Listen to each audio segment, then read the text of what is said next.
Now you can pin it in between these two functions. Sine x over x, what happens with the values of sine as you go along here? Well, sine just fluctuates, right? The values of sine of something don't get smaller and smaller. This gets smaller and smaller, but sine x fluctuates between 1 and negative 1.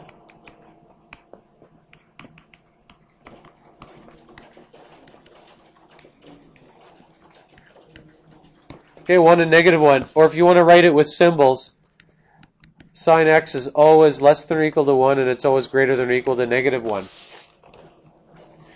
Since you have that fact, here's how you can decide what two functions it's always between. Sine x over x is always between, it's always smaller than 1 over x, right? Because sine x, we know that sine x, the most it can be is 1. And what is it always greater than or equal to? Yeah, negative 1 over x. Right? It's always between those two values. These two functions, you can see easily what their limits are. What are the limits of each of these? As the limit of each of those as you approach infinity is 0, right? Each of those things has a limit of 0. So the logic that we're using here, before we kind of write it out, I want you to understand the logic. The logic is that this function is always between these two, and each of them have a limit of 0. So what does that one in the middle have to have as its limit? If it's always between those two and those two have a limit of 0, this one has to have a limit of 0. So we're going to do it on the graph now so you can see it. If we graph those other two, so y equals 1 divided by x is there, right? It's always less than that. Let's make this a different color just to make it nice. Color, red. Okay, and then what was the other one? Y equals, what's the other one that it's always greater than? Negative 1 divided by x. So it's always between those two.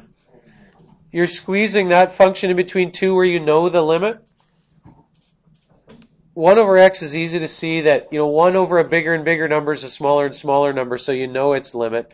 If you keep going to the right here, it's just pinned between those two things. Okay, and you're squeezing or sandwiching in between two other things.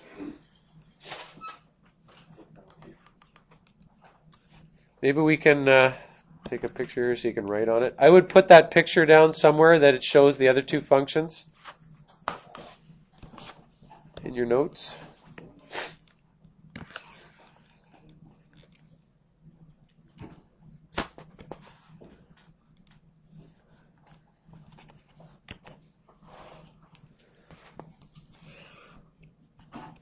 Graphically, what you're doing is pinning it in between two other functions.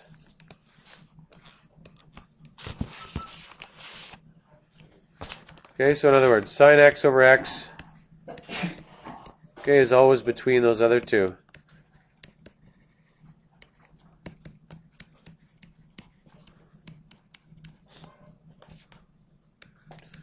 Okay, therefore its limit is also between.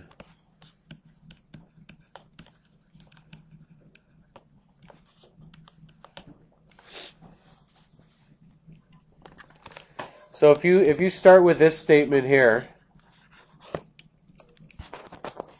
like we want to kind of conclude this in the end here. We want to prove this. We're going to start with this. We're going to say that's true. Okay, if that's true, then this has to be true. If that's always true that function's between those other two, the limit as x approaches infinity of negative 1 over x has to be greater than or less than or equal to the limit as x approaches infinity of this function. And that has to be lower than the limit as x approaches infinity of this function. These two limits we said before, if you're doing this limit here and it's just 1 over x, you're thinking in your head here, maybe we should actually draw you thinking here again. Here's you.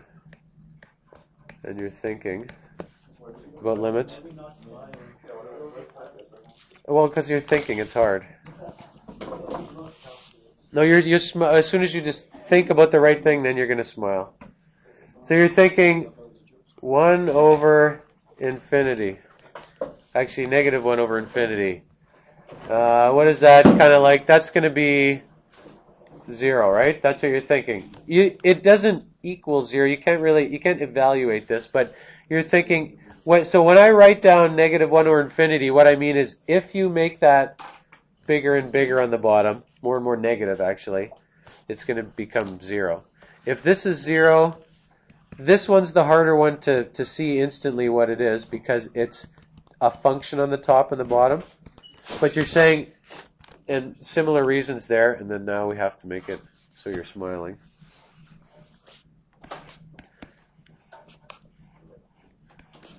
You have a really goofy smile there, but you're thinking in red now too. Okay, this is the conclusion, right? This is how you can kind of show what the limit has to be.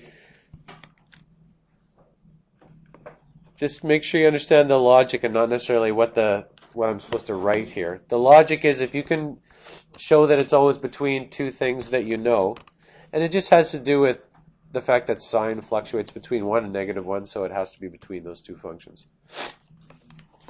The thing people have trouble with is knowing what functions to use. You have to look at the function you're given and think about what its values do. Sine x fluctuates between 1 and negative 1. That's the only reason I picked those two values, or those two other functions, 1 over x, negative 1 over x.